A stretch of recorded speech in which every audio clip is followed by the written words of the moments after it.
que acontece? É que a gente dorme, a gente deita e não sabe o que espera no outro dia. E às vezes somos surpreendidos, somos pegos de surpresa com notícias que abalam, notícias que nos fazem tremer, terríveis. Eu vou ser sincero para você, eu às vezes eu dou uma olhada para meus telefones assim do lado de manhã. Quando eu abro já estão lá as mensagens. É um bispo da África, ou dos Estados Unidos, ou de Portugal, ou aqui do Brasil. E as notícias são: um bispo nosso aqui foi sequestrado, ou sofreu um atentado, ou o prefeito mandou fechar a igreja, ou o juiz mandou fechar. A igreja foi invadida, ou isso, aquilo, é tanta coisa. Que se eu não entendesse o significado disso aqui, do amor de Deus, eu não suportaria. E mesmo você que não tem uma responsabilidade do tamanho da minha, você está sujeito e eventualmente notícias ruins e bombardeios vão chegar também. Só que nós estamos cobertos, envolvidos, revestidos no amor de Deus.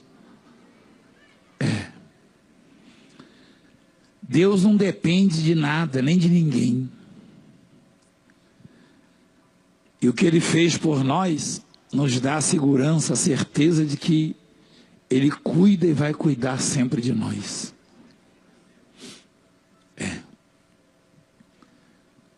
Porque Deus amou o mundo de tal maneira que deu o seu único filho. A maneira que Ele amou, a demonstração de amor foi tremenda. Ele abriu mão do bem-estar do filho. Deus abriu mão da alegria. O prazer que Ele tinha de ter o filho ao lado dele, Ele abriu mão de tudo isso. E Ele fez o filho pecado. A Bíblia diz que Jesus se fez o quê? Pecado. Ele não pecou, mas Ele se fez pecado. Ou seja, Ele encarnou. Ele recebeu todos os nossos pecados, as nossas dores. E o Pai nem suportou olhar. E lá no livro de Romanos, no capítulo 8, no versículo, Romanos capítulo 8, no versículo 35, o apóstolo Paulo, um dos mais abençoados que a terra já viu, em referência a este amor que levou o Pai a doar o Filho por nós, ele diz assim: quem nos separará do amor de Cristo? Interrogação. Olha a lista de problemas, tribulação, angústia, perseguição, fome, nudez, perigo, espada, que quer dizer morte. Olha lá, eu e você estamos sujeitos a tudo isso aí, no mundo. Tribulação, angústia, perseguição, fome, nudez, perigo ou espada. E espada, no caso, porque nós vivemos num mundo que oferece essas coisas, essas situações. Mas a palavra diz, a palavra que saiu da boca do apóstolo Paulo, pelo Espírito Santo, que o amor de Deus que nos trouxe até aqui, o amor de Deus que nos alcançou, é infinitamente maior que todos esses problemas juntos. Nenhum problema, nenhuma adversidade pode superar o amor de Deus por nós. Aquilo que nós olhamos e não vemos saída, aquilo que nós avaliamos e é infinitamente maior que nós, não é nada perto daquilo que Deus fez e faz por nós. Então o apóstolo diz assim: quem nos separará do amor de Cristo? Será a tribulação, ou a angústia, ou a perseguição, ou a fome, ou a nudez, ou o perigo, ou a espada? Como está escrito: por amor de ti somos entregues à morte o dia todo. Fomos considerados como ovelhas para o matadouro. Falando do perigo que o mundo oferece aos cristãos. E sempre foi assim. Em todas essas coisas, porém, somos mais que vencedores por meio daquele que nos amou. Nós não somos vencedores, não. Nós somos mais que vencedores, é diferente. Quer dizer, o nosso maior adversário somos nós mesmos. Porque se andarmos com Ele, se obedecermos a Ele, se servirmos a Ele, se confiarmos nele, o mundo inteiro não será páreo para nós.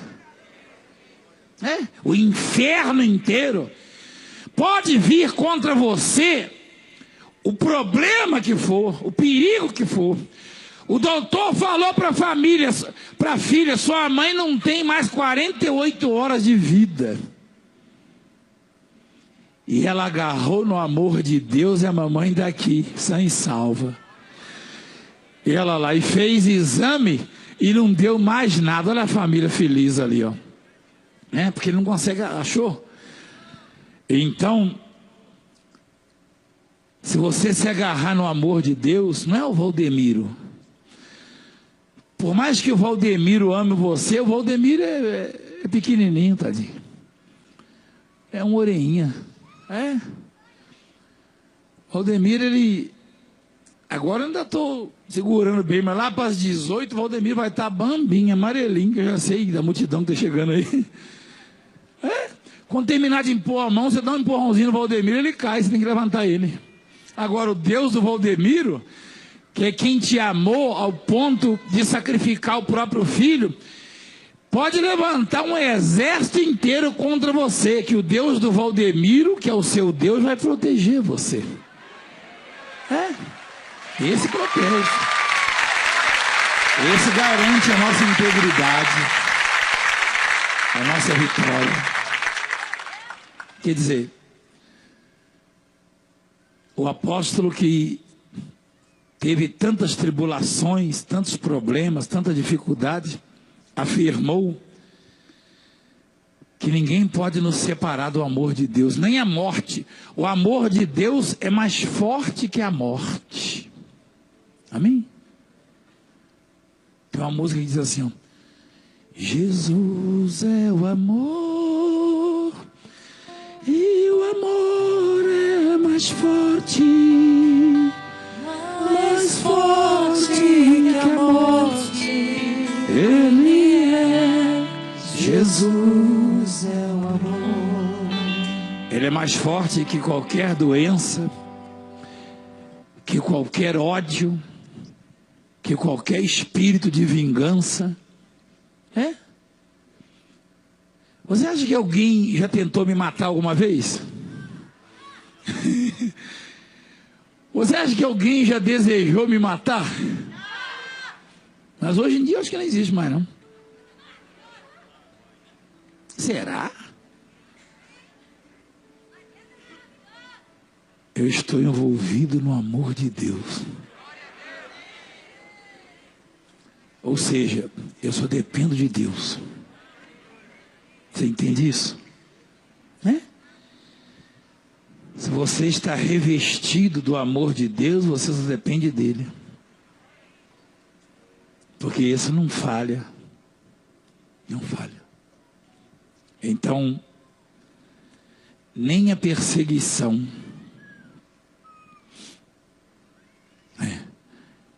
nem a tribulação, nem a angústia, nem a perseguição, nem a fome, nem a nudez, perigo nenhum, nem a espada, ou seja, a morte.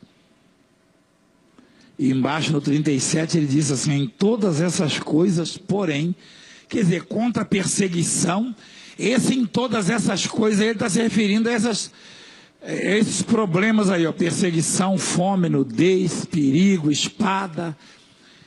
Nós somos mais que vencedores contra esses adversários aí, ó.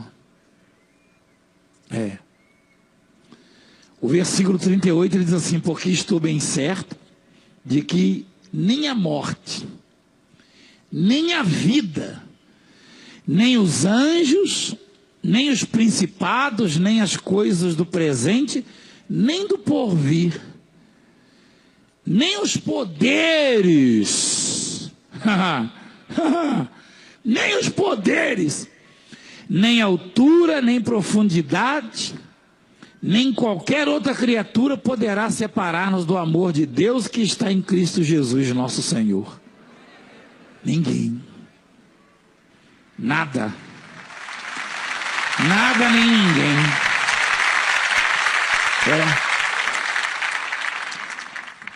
Às vezes uma pessoa, alguém resolve perseguir a obra e na ignorância, né? Ignorância espiritual, afirma que vai fazer isso, fazer aquilo outro contra a igreja. Hoje eu citei uma passagem quando uma grande autoridade chegou para Jesus e falou assim, Jesus estava sendo julgado, falou: você não sabe que eu tenho poder para te dar liberdade ou para te crucificar? Olha lá, presta atenção por favor na palavra. Então Pilatos o advertiu: não me respondes? Não sabes que tenho autoridade para te soltar e autoridade para te crucificar? Jesus respondeu: nenhuma autoridade teria sobre mim se de cima não te fosse dada. De cima onde? De cima onde? Do céu. Sabe o que ele quis dizer? Que todas as autoridades são constituídas por Deus. Amém? Às vezes elas próprias não sabem disso. Você sabia? São poucas as autoridades no mundo que sabem disso, que têm conhecimento disso. Tem homens investidos, homens e mulheres investidos de poder, de tão grande poder, e não percebe que veio de Deus o poder, que veio do céu. Mas o Deus que dá, Ele tira, é a hora que Ele quer. Ele dá e Ele tira. Porque lá em 1 Crônicas, capítulo 29, diz que o poder é dele, a riqueza é dele, a glória é dele, a honra é dele. Quando alguém é honrado, olha lá, teu Senhor, é o poder. De quem é o poder? Então o Pilatos falou: você não sabe que eu tenho poder para decidir se você vai morrer ou não? Jesus olhou para ele, coitadinho. Ele não sabia com quem estava falando, não. Ele não sabia que Jesus ia ter que morrer, passar por isso, por minha causa, por sua causa. E por causa dele também. Ele não sabia que Jesus só estava se submetendo àquela situação ali constrangedora por causa da humanidade, que ele teria que resgatar a humanidade. Pilatos não sabia disso. Do contrário, agora, eles estavam tão cegos, porque correu entre as autoridades, que quando Jesus estava no monte lá, e os soldados foram lá prendê-lo, Jesus, então, o Simão, o Pedro, que era um dos seguranças de Jesus, não tinha virado discípulo ainda não, meteu a espada na orelha do soldado e cortou. Quem conhece a passagem? Jesus mandou ele pegar e botou de novo. O que aconteceu? Como é que alguém que pega uma orelha decepada, coloca no lugar, assim como quem está colando com essas colas aí super bond? Como é que alguém que faz isso vai submeter algum homem? Da outra vez falaram assim, aquele tal de Lázaro ressuscitou, nós temos que matar ele de novo. Quer dizer, fazer ele morrer de novo. Só estando cego. Porque quem tirou ele do túmulo podre poderia ressuscitá-lo de novo. Quem mexe com essa obra vê tudo isso aqui. Sabe que se o Deus dessa obra se zangar, não fica um perseguidor para contar a história. Mas é cego. Não enxerga o poder e muito menos o amor de Deus. Não enxerga. Não enxerga. O sujeito não sabe que o Deus que cura o canceroso, se quiser, pode botar um câncer e matar? Ou pode dar um olhar para o sujeito e ele morrer? Mas não enxerga. É cego. É ignorante. Jesus falou, nenhum poder teria sobre mim se de cima não te fosse dado. Tradução. Jesus disse, quem dá o poder a vocês sou eu. Ele falou, eu dou e eu tiro. O poder é meu, ele disse. Está lá. Ele dá para quem ele quer, está lá. Está lá em 1 Crônica. Teu Senhor é o poder. Olha lá. A grandeza. O que é isso? Quem que faz alguém ser grande? A grandeza é de Deus, ó. A honra. Quem faz alguém ser honrado? A vitória. Quem é que dá a vitória? Teu Senhor é o poder, a grandeza, a honra, a vitória, a majestade. Porque teu é tudo quanto há nos céus e na terra. Tudo que existe no céu e na terra pertence a quem? Ninguém é dono de nada, não. É tão difícil convencer as pessoas disso. Tão difícil. É muito difícil.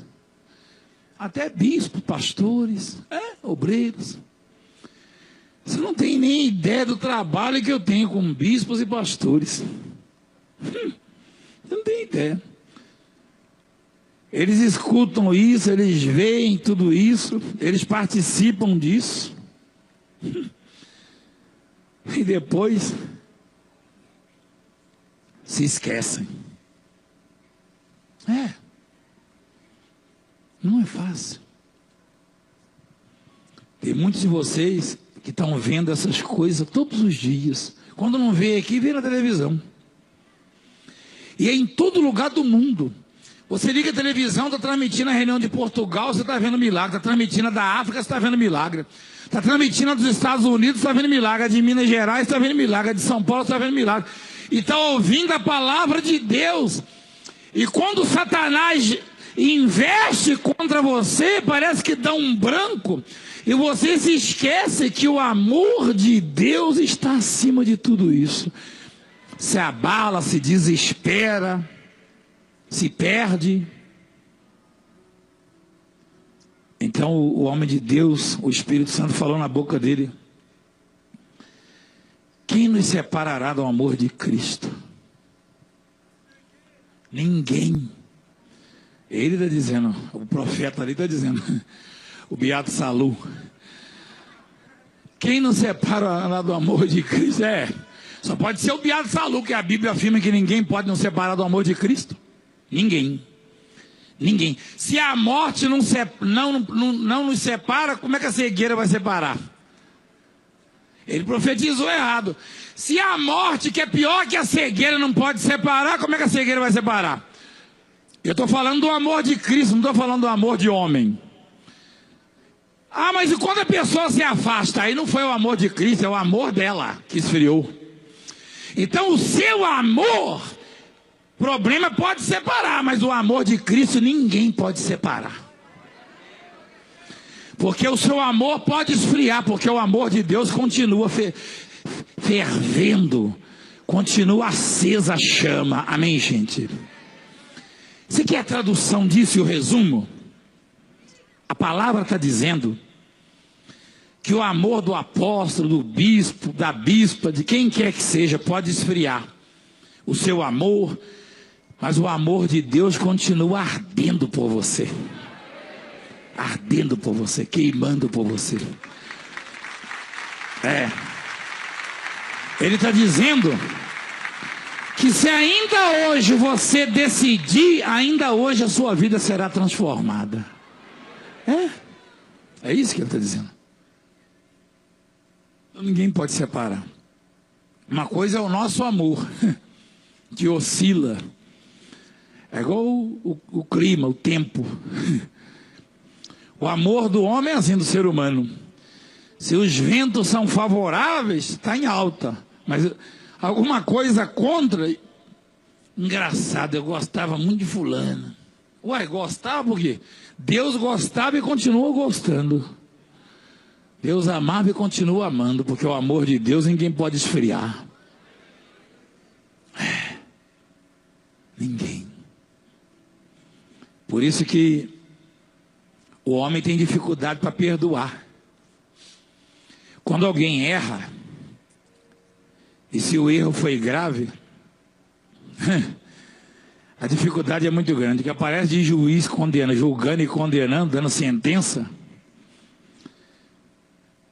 E tem gente que quer até impedir Deus de perdoar, não impede porque não pode. É só você ver na Bíblia, eu mostro na Bíblia para você. A cidade de Nínive pecou gravemente contra Deus, e Deus resolveu perdoar aquela cidade e salvá-la. Aí chamou um profeta, o Jonas, vai lá em Nínive e prega que se eles não se arrependerem vão ser destruídos, mas se arrependerem serão salvos. Aí o Jonas falou, eu não posso ir lá, porque senão Deus é misericordioso demais e vai salvar aquele povo. Ué, que profeta orelhudo é esse, rapaz? Olha lá. Deus falou para o Jonas, você vai lá e prega que eles vão se arrepender. O Jonas falou, não, eu vou para outro lugar. Acho que ele pensou assim, Deus não está vendo mesmo quando entrar vou pegar o navio para outra cidade. O navio, ó. E a água passa por cima do navio, todo mundo agitado, meu Deus, tem alguém errado aqui, rapaz. Aí o Jonas não teve jeito, lançaram sorte e caiu no Jonas. A humanidade já gostava de um joguinho naquela época. É você, né? O que você está fazendo, rapaz? Ele falou, Deus me mandou para Nínive. Mas eu desviei, porque se eu for lá e pregar, vai que aquele povo se arrepende e Deus vai salvá-lo. Como se ele pudesse se meter com isso aí. Como se o reino não fosse de Deus. Tem ser humano que é assim. Tem até, não, eu não vou orar por fulano, senão Deus vai acabar só abençoando fulano. Oi? Eu não vou orar, senão Deus vai perdoar ele. Entendeu? O Jonas não queria, não. O homem é terrível. Como se todo mundo não carecesse de perdão e da misericórdia de Deus. Só faltava essa. Então o Jonas não foi para Nínive. Aí o que aconteceu? Ele escolheu, ele não foi para onde Deus mandou, ele foi para onde? Não é baleia, não. É um peixe. Baleia só come peixinho, coisinha pequena, sabia não? Tubarão.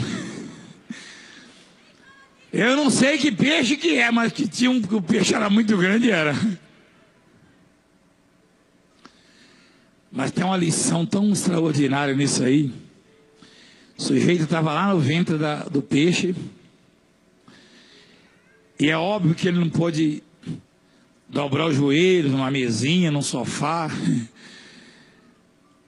né? Pegar a Bíblia. Mas lá dentro, só em pensamento, ele clamou, ele gritou, ele fala, em pensamento. Deus ouviu ele lá do ventre do peixe, deu ordem ao peixe, vai lá e vomita ele na praia. Aí o outro gritou, a cegueira. Nem o ventre do peixe, nem o ácido do ventre do peixe pôde tocar em Jonas, porque ele se arrependeu, ele se lembrou do amor. Agora interessante, né? aquela misericórdia, aquele amor, que ele não quis levar para os ninivitas lá, serviu para ele depois. Imagina se Deus não fosse longânimo, se Deus não fosse misericordioso, se Deus não perdoasse, ele ia bater no ventre do peixe, 3 horas depois já ia começar a digestão do sujeito. Deus deu ordem, anulou o poder do ácido que digere o alimento do peixe, e é terrível. É terrível. Eu me lembro muito bem lá no Pernambuco, eu estava pescando com lambari. Eu estava pescando com uma isca viva, piabinho, lambari. Aí o tucunaré engoliu o lambari, e eu tirei o tucunaré e larguei dentro de um balde com água. Quando eu cheguei em casa, eu fui limpar, tratar, como fala no Nordeste, para bicho fritar. O lambari que ele engoliu ali, umas 3 horas depois, já estava podre dentro dele. O ácido é terrível. E o Jonas ficou 3 dias, não foi? 3 dias. O peixe ficou 3 dias sem comer. Comeu o Jonas, ficou cheio. É má digestão que fala? Chega aquele peixão e fala, não tem um antiácido, né? O Jonas estava lá, desesperado. Em pensamento ele gritou, só no pensamento. Gente, é extraordinária a revelação da palavra. Olha quanta gente tem no mundo. Deus é tão poderoso que ele conhece o pensamento de toda a humanidade ao mesmo tempo. Se não fosse assim, imagina se ele não descobre que o Jonas está lá dentro, hein? Ele falou para o peixe, vai lá e vomita ele. O peixe jogou o Jonas, que era rebelde, que ele desobedeceu. O peixe voltou aliviado, sabia, né? Agora já posso comer um xaré, um negócio aí, entendeu? Uma barracuda, alguma coisa aí, porque o negócio... Rapaz, vou te contar, rapaz. O sujeito desobedeceu, mas depois se arrependeu. Quer dizer, era meio rebelde, deu um pouco de trabalho. Mas é assim o homem. Mas Deus está dizendo para nós que se nos submetermos a Ele e entendermos o amor dEle, não haverá adversário para nós. Não haverá. Quem entende a palavra de Deus? Vamos orar. Fica de pé, por favor.